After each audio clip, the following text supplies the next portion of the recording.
Que tus palabras sean mis palabras.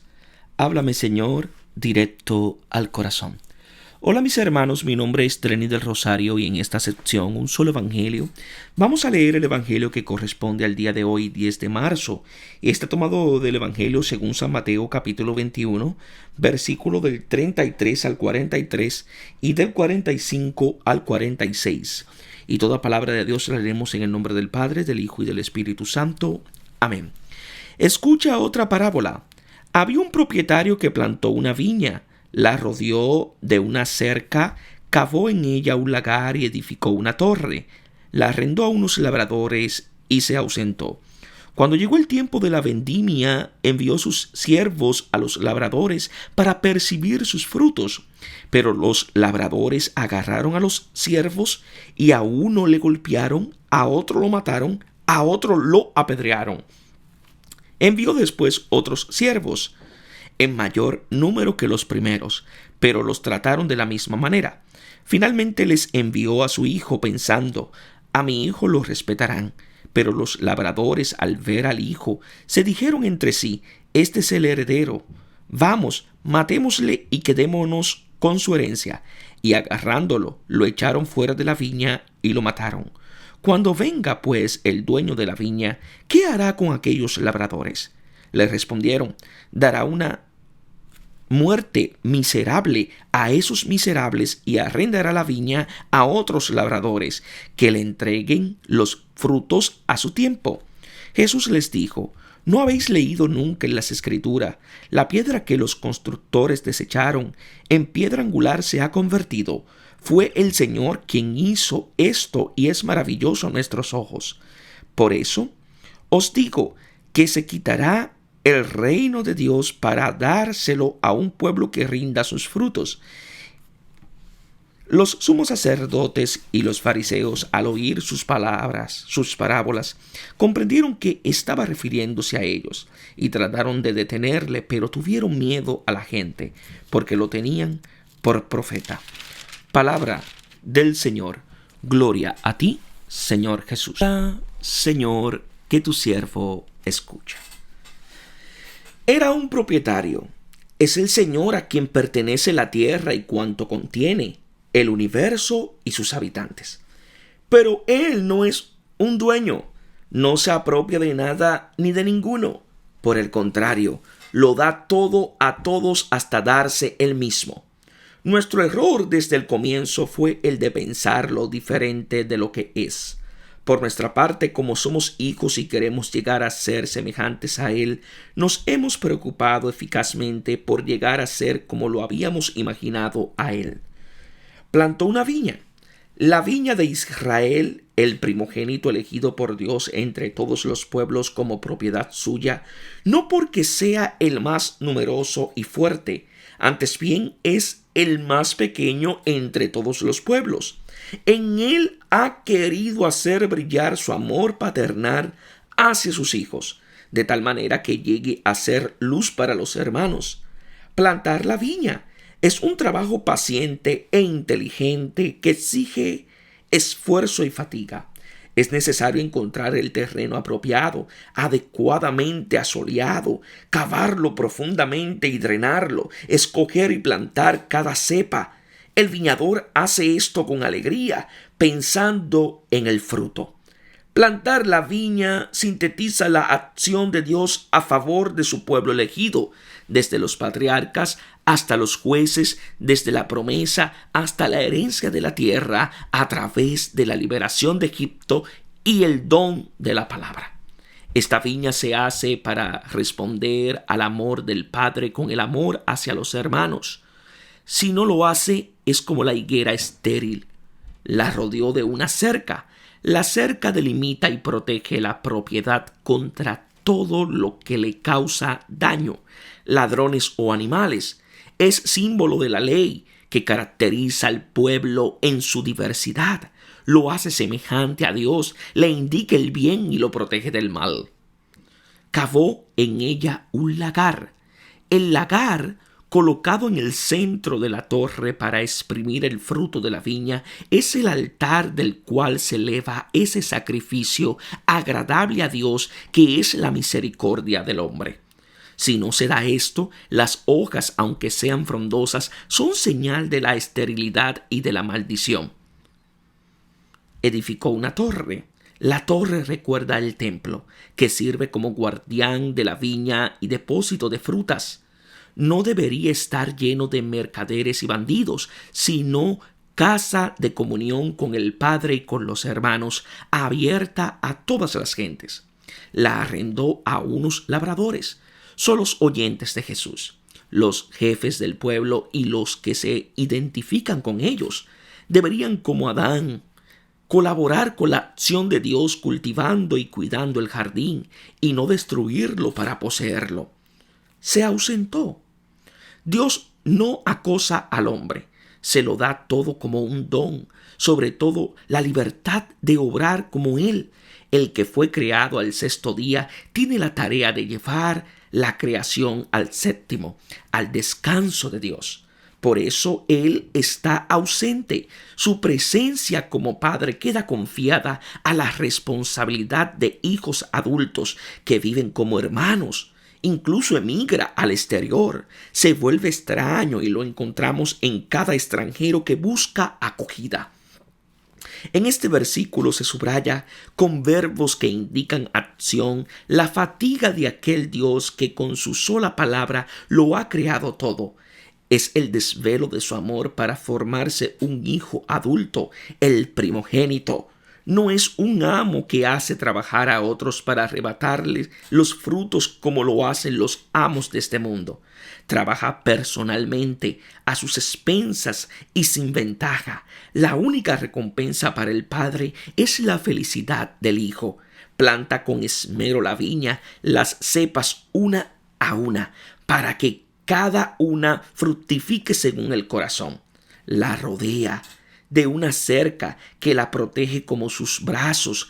Cava en ella un lagar en la roca para que pueda disfrutar del propio fruto. Edifica una torre para que vele sobre ella y la custodie. Se ausenta para darle la libertad de ser como Él. El tiempo de los frutos. La viña es cultivada en vista de aquel fruto que alegra a Dios y al hombre. Es el amor a los hermanos, del cual tiene hambre tanto el Hijo como el Padre. Envió sus siervos. En lugar de siervo en griego existe la palabra esclavo. El esclavo es propiedad de su señor. Esclavos son los profetas que pertenecen a Dios como Dios les pertenece a ellos. Ser el uno del otro por amor es la misma vida del Padre y del Hijo y de todo aquel que tiene su espíritu. Los profetas viven el mismo drama de su Señor que los envía. Véase particular el caso de Elías, Jeremías y el Bautista. Son enviados a los hermanos como testigos, mártires del amor que llama a la conversión. Además de la institución del templo y de la monarquía, común a todos los pueblos, el rey representa a Dios en la tierra y el templo le garantiza la protección de Dios. En Israel es una anti-institución el profetismo. El profeta está contra toda sacralización y absolutización del templo y de la ley, y con mayor razón del rey, que debería respetarla. Él está contra la violencia religiosa y política, invita a la fraternidad, le recuerda al rey la observancia de la ley y a los que observan la ley el amor a Dios y al prójimo, para recibir sus frutos. El Señor tiene hambre del fruto de la viña, así como tiene necesidad del asna. Él desea que el hombre, su hijo, se realice en el amor y en la libertad de servir como Él. Agarraron a los siervos. Es la suerte de los profetas. Al traer la mansedumbre del Padre, son presas de la violencia de los hermanos. Son mártires, testigos al mismo tiempo de nuestro mal y de su amor. Son los justos, prefiguración del justo sobre el cual recae la injusticia. En sus heridas se expurga la virulencia de nuestra maldad. En su silencio se apaga nuestra mentira. Quien obra el bien puede parecer escandaloso, nunca queda sin castigo. Nosotros, en cambio, en lugar de escuchar la voz de los profetas, les cortamos la garganta. Mientras más nos llama el Señor con la palabra y el ejemplo de ellos, más nos alejamos de Él. Estamos llamados a mirar hacia lo alto y ninguno levanta la mirada.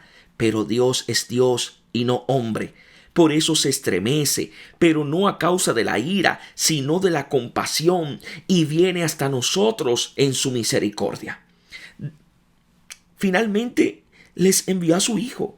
Dios no tiene otra cosa para decirnos sino su misma palabra, ni tiene otra cosa para darnos sino su mismo Hijo, el cual no se ruboriza por llamarse nuestro hermano.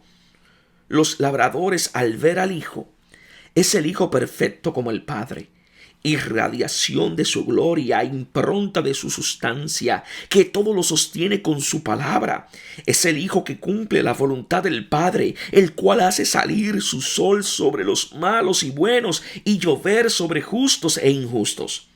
Este es el heredero. Vamos, matémoslo y quedémonos con su herencia. Delante del Hijo se revela la intención perversa de los hermanos, cuya diversidad manifiesta la nuestra. Nosotros queremos la muerte del padre y del hermano para apoderarnos de la herencia. Queremos poseer como propio lo que se nos ha dado como un don. Este es el móvil de la violencia que consume nuestra historia, apropiarnos del don sin percatarnos de que ese modo lo destruimos, y como todo ese don, el mundo, mi yo y Dios mismo, todo queda arrebatado en las fauces de la muerte.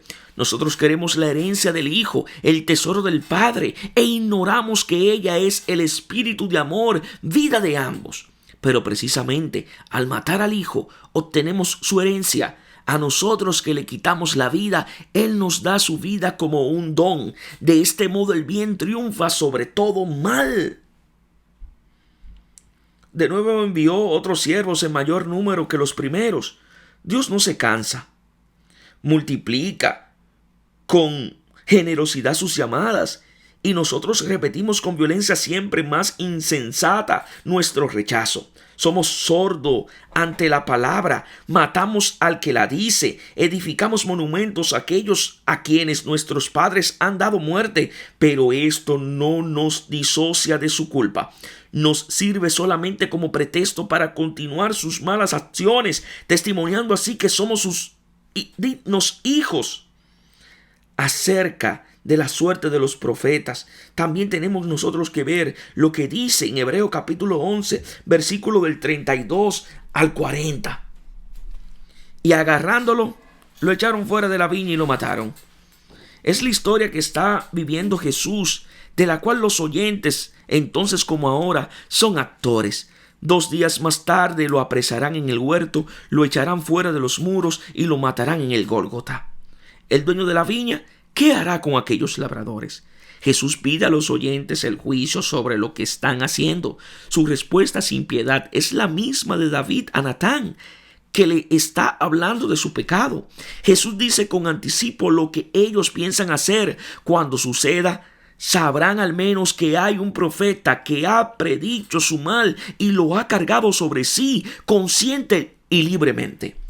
Solo entonces podrán decir: he pecado contra el Señor, y comprender que verdaderamente este era Hijo de Dios. Les dará una muerte miserable. Es la lectura de la historia que realizamos nosotros.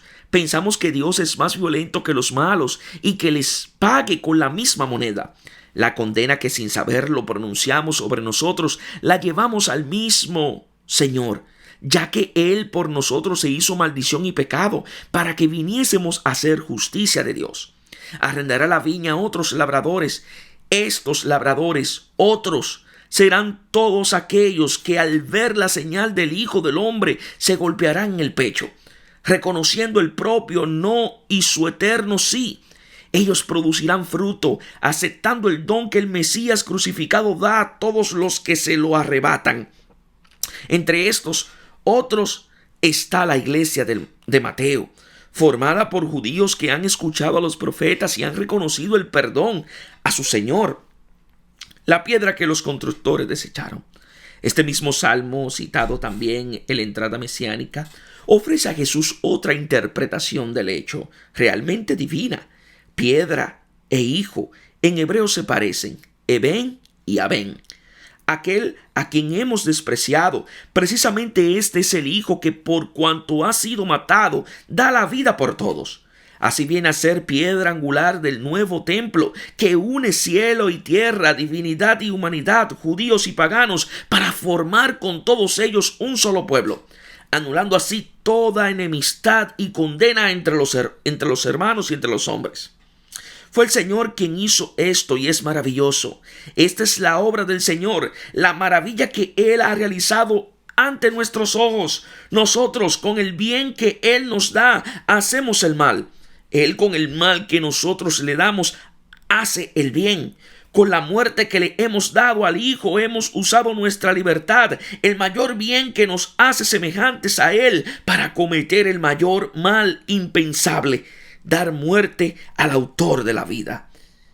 Y Él de allí obtiene el mayor bien para todos, la entrega de sí mismo. Como José a sus hermanos, también Jesús dice: aunque vosotros pensasteis hacerme daño, Dios lo pensó para bien, para hacer sobrevivir, como hoy ocurre, a un pueblo numeroso. Realmente todo, incluso el mal, coopera al bien. Todos se reunieron contra Cristo para ejecutar lo que la mano y el corazón de Dios había preordenado que sucediera, para realizar su designio y su palabra. Con los perversos Dios es sagaz, divinamente sagaz. Nosotros convertimos sus dones en hurto y Él convierte nuestro hurto en un don. El resultado último de nuestra violencia, más allá de la matanza de la vida, no puede llegar ningún poder de muerte. No es la destrucción de todo, como del caos primitivo. La palabra creó el mundo, así ahora vuelve a crearlo de nuevo, lleno de gloria. Realmente grande y santo es Dios. Se os quitará el reino de Dios para dárselo a un pueblo que rinda sus frutos.